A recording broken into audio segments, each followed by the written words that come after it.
Buenos días. Pues en primer lugar, agradecer a la asociación y a todos ustedes esta oportunidad que tenemos o que nos brindan de poder explicarles cuál ha sido nuestra pequeña contribución a la sostenibilidad en el ciclo integral del agua en la ciudad de Málaga y su zona urbana. Y vamos a hacer referencia a 4 elementos muy presentes en la ciudad de Málaga o en la provincia. Si bien el agua últimamente, la que no es del mar, se está haciendo de rogar. El panorama de la energía eléctrica es desolador y bueno, conocemos todos el famoso binomio agua-energía. La energía está cara, el agua veremos ahora también cómo se nos complica la gestión.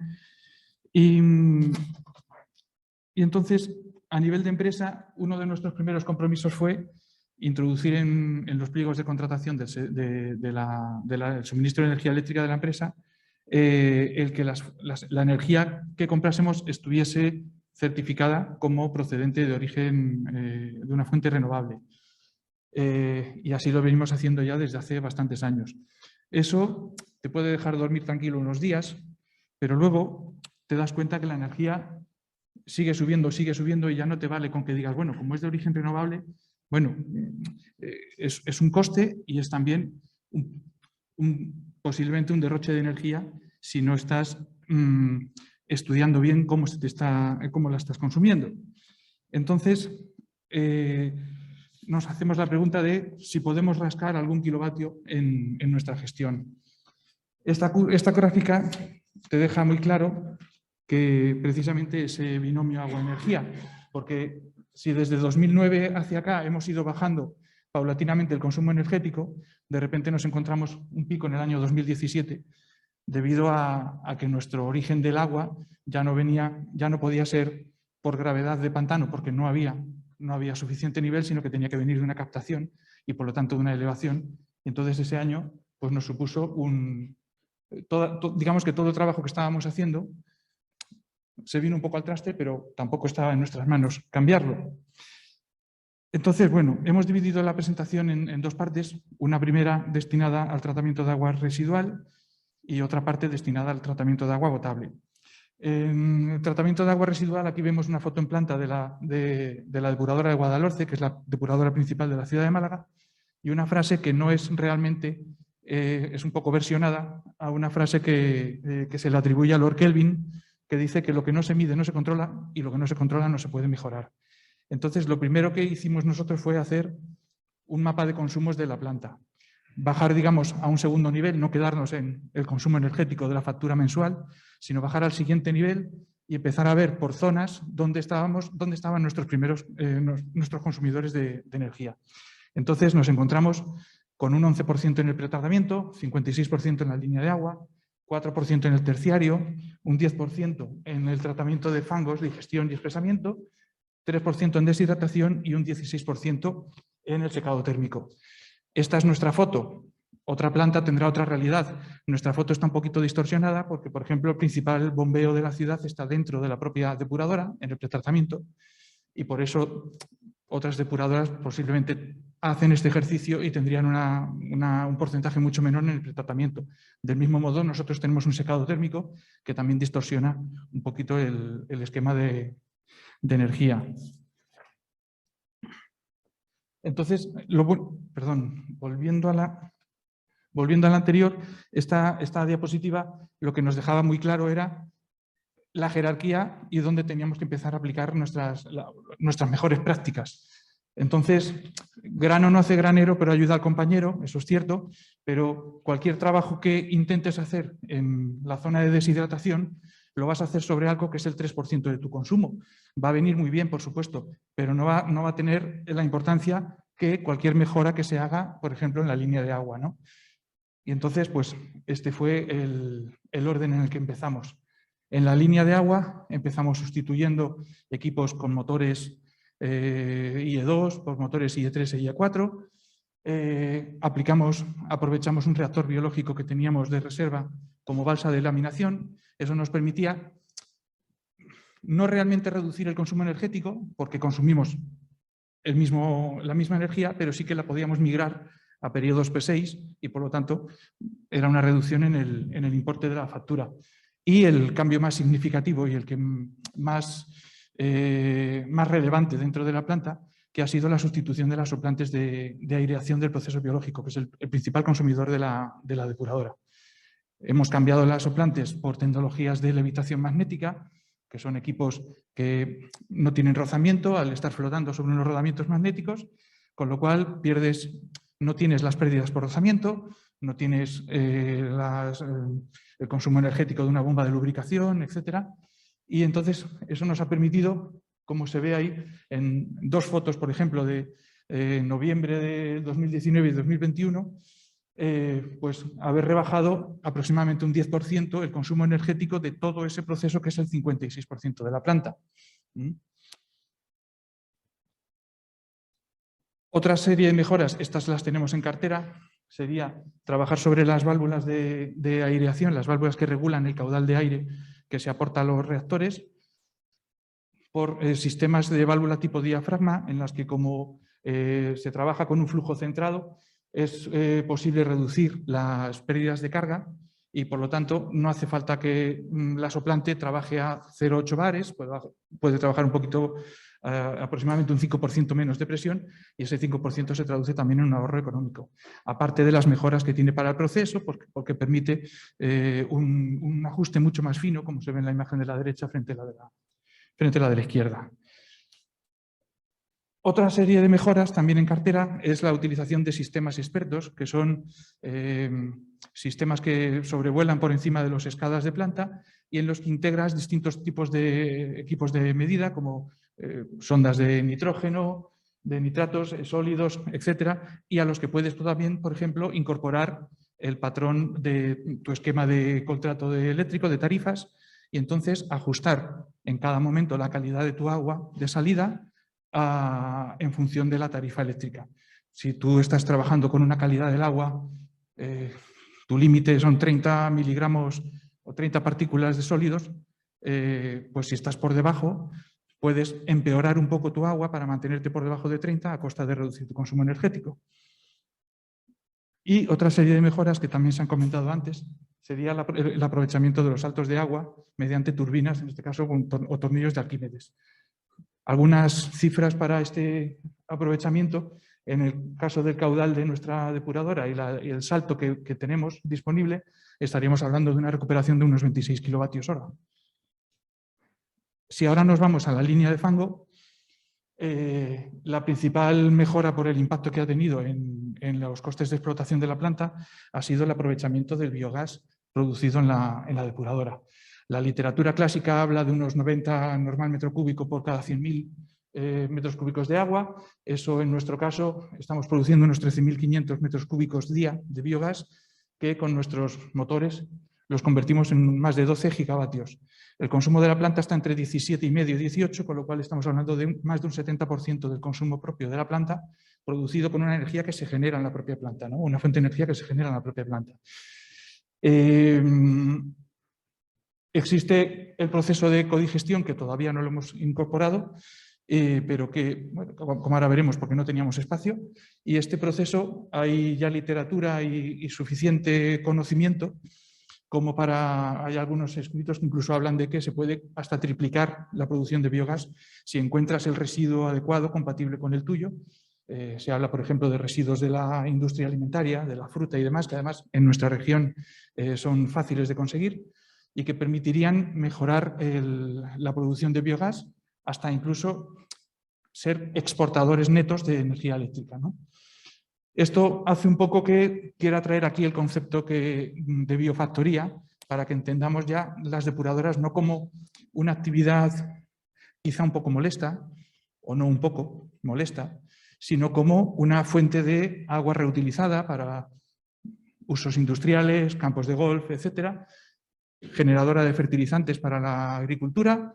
Nosotros con nuestro secado térmico hasta producimos un combustible para industria cementera y como exportadora de electricidad. Y ahora voy a comentarles brevemente una de las últimas mejoras que hemos implantado en la depuradora, que ha sido cambiar el esquema básico con el que se proyectó la planta, que es, hemos pasado de trabajar con una diferenciación del espesamiento de fangos a un espesamiento de fango mixto. Como hemos visto antes, el proceso de fango consume aproximadamente el 10% de la energía de la planta. Eso es ahora. Antes de esta mejora estábamos en torno al 15% y lo que hemos hecho ha sido, el tratamiento inicial era, de la decantación primaria pasábamos a espesar por gravedad y los fangos biológicos los espesábamos por centrífugas, por decantadores centrífugos. Todo ello se unía y ya continuaba su proceso a digestión, deshidratación y secado térmico. Ahí hay unas pequeñas cifras de los caudales con los que trabajábamos. Eso nos requería que los 4 digestores con los que cuenta la depuradora estuvieran a pleno rendimiento y en pleno nivel de funcionamiento. No teníamos ningún tipo de... no teníamos volumen para poder incorporar otros residuos y poder aplicar procesos de codigestión. Con esta modificación, lo que hemos hecho ha sido unir los 2 fangos que se producen en la depuradora, espesarlos por gravedad y después de ese espesamiento por gravedad en la que se reducen significativamente los caudales, espesar por decantadora centrífuga y ya continuar al proceso de digestión. Entonces, aproximadamente hemos liberado 2 de los 4 digestores al haber aumentado la concentración del lodo. Al haber reducido de esta manera los volúmenes, se han reducido tanto los equipos en funcionamiento, las bombas necesarias para trasegar ese lodo y, por lo tanto, hemos sido capaces de reducir, son cifras de momento muy provisionales porque llevamos prácticamente desde marzo con esta modificación, pero hemos conseguido rebajar hasta un 58% el consumo de ese proceso, que por lo tanto ha bajado del 15% a un poquito menos del 10%. Y además hemos liberado, como comento, espacio en los digestores para poder aplicar procesos de codigestión. Y ya como resumen de esta parte, aquí podemos ver el consumo energético de la depuradora de Guadalhorce en los últimos 5 años y hemos tomado el 2017 como base. Y cada año hemos ido aplicando la reducción del consumo energético frente al año 2017 que hemos tomado como base y entonces podemos ver cómo en 2021 hemos extrapolado el dato hemos interpolado a 12 meses, pero estaríamos consiguiendo un 27% frente a lo que consumía la depuradora en 2017. Y por mi parte, le paso la palabra a mi compañero Nicolás. Muy bien, gracias.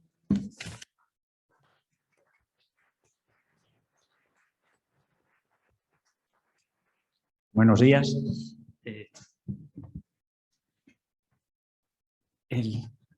David, ¿el mando?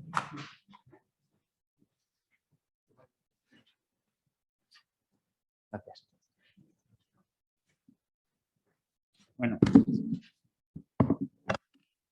continuando con el popurrí de las acciones que hemos realizado en nuestra empresa,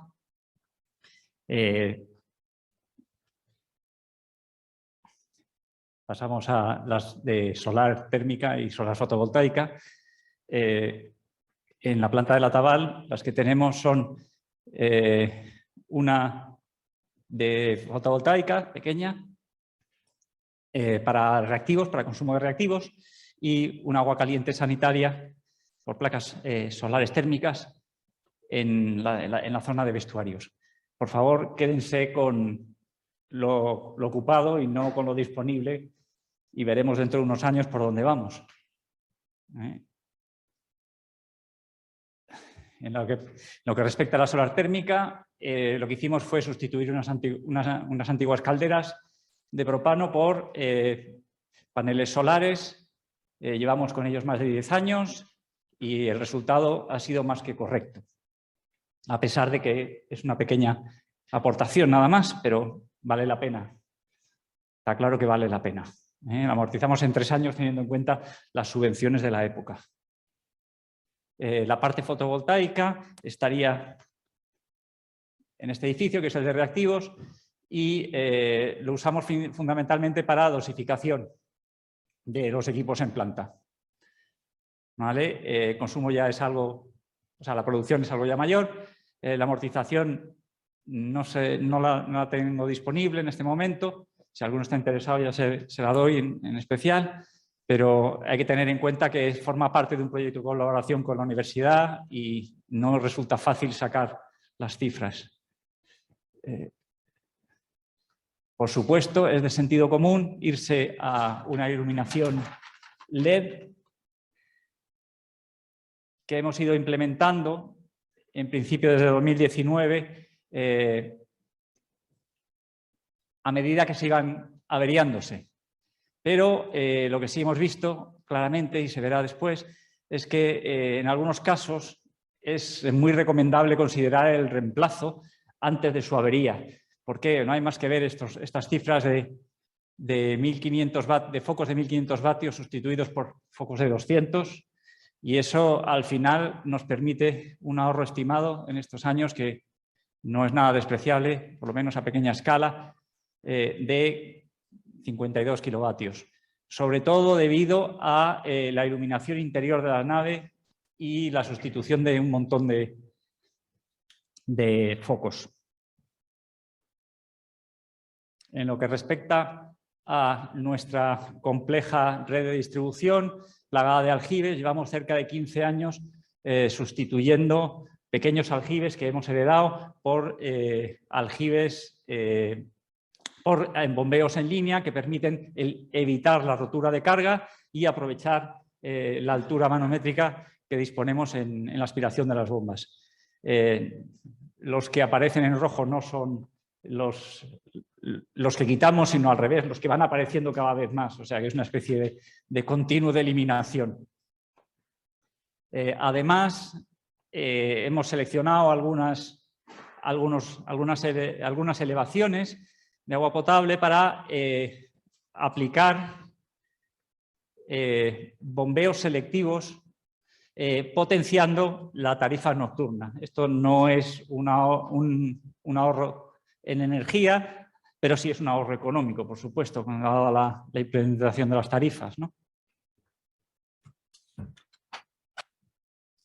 Además, en nuestra desaladora de agua salobre disponemos de 2 turbinas Pelton que llevan ya más de cerca de 17, nos acercamos a los 17 años de servicio, con una media de 192 kilovatios de media y que amortizamos en algo más de 10 años.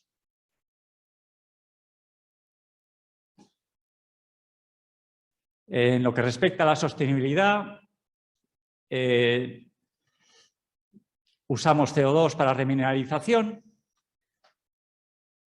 y descubrimos el año pasado, en el 2020, que el uso como biocida, como biostático, nos aportaba una interesante reducción en la pérdida de carga de 0,42 en primera etapa y de 0,23 en segunda. Esto supuso un ahorro de energía de un 4% frente al 2019 en la desaladora, además de ahorros de agua y de reactivos. ¿Vale? Todo gracias al dióxido, algo bastante interesante que presentamos ya en una ponencia en el anterior Congreso Digital. Bueno, así recapitulando la evolución del rendimiento en ósmosis inversa, me iba a meter en un berenjenal y resaltar mejoras actuales en lo que respecta a la tecnología de membranas o en equipos de recuperación, pero dado el foro, he preferido no centrarme en eso y en evaluar o darle más relevancia a lo que es la selección de las membranas o la importancia de la selección de las membranas, no solo por su rendimiento energético, que es algo que se ve bastante, sino resaltar también en plantas complejas como la nuestra la importancia de la resistencia al ensuciamiento. Como hemos dicho antes, el biofilm es una constante en nuestra planta y el CO2 nos ayudó, pero bueno, desgraciadamente no nos ha solucionado completamente la vida y la durabilidad de las membranas está harto comprometida en plantas como la de la Taval, sobre todo de salobre, agua superficial, etc.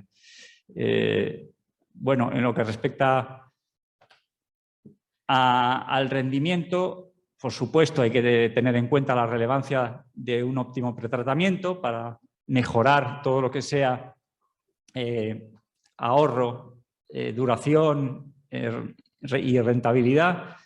Es algo tan sencillo como reducir todas las posibles pérdidas de carga y ahorrar toda el agua que se pueda, por supuesto. Yo creo que terminamos rápido.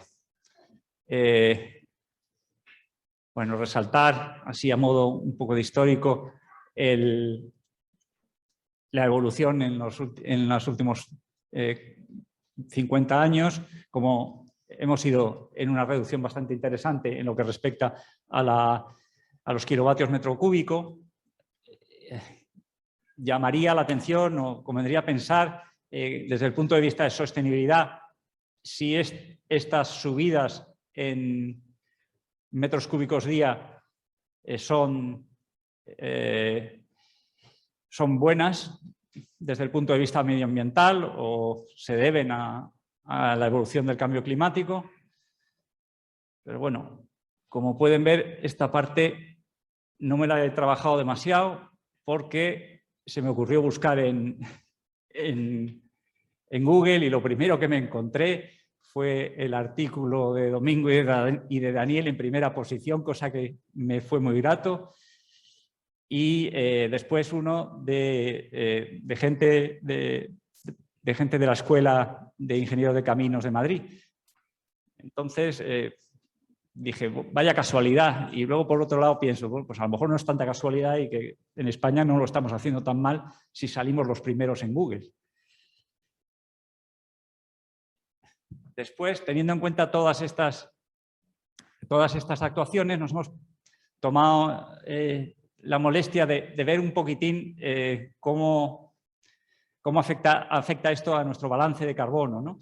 Y viendo todos nuestros consumos de electricidad, gas natural, gasolina, gasoil y un resto añadido, pues hemos estimado que el total serían unas 46 toneladas al año en el año 2020, para el caso del 2020, que es el que hemos elegido.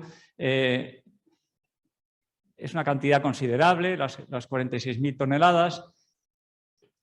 ¿Qué hacemos nosotros en la empresa por bajarlo? Bueno, pues tenemos la cogeneración y secado térmico, que se traslada a unas 17.000 toneladas, que es algo ya realmente es el monto gordo. Tenemos también biogás en motores en la EDAR, unas 1.800. Las solares térmicas, pues simplemente son un granito de arena más. Las fotovoltaicas también. La iluminación LED, pues es a considerar, casi las 200 toneladas de impacto. Las turbinas de recuperación, las 550 toneladas de CO2. El consumo propio también lo descontamos, puesto que aprovechamos el CO2 para la remineralización y meterlo. Esto deberíamos de descontarlo en el balance. La reducción que obtuvimos con la pérdida de carga, pues también son unas pequeñas toneladas, y el total nos da la grata sorpresa de que estamos ahorrando o sea, que tenemos un balance de carbono de un 45% que retiramos frente al consumido. Nos hemos permitido ver también el impacto de este carbono o del total del carbono en el ciclo del agua y obtenemos unos 0,55 gramos de CO2 por litro de agua en el ciclo integral. Comparándolo con lo que sería una botella de agua embotellada por litro, que ronda los 133, pues son unas 242 veces menos, y además considerando todo. Ya prácticamente termino.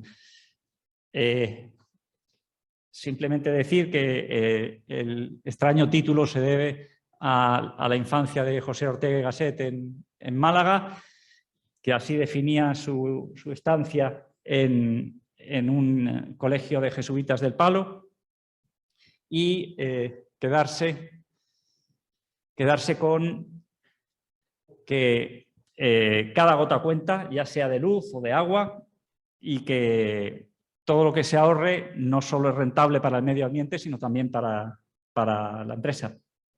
Gracias.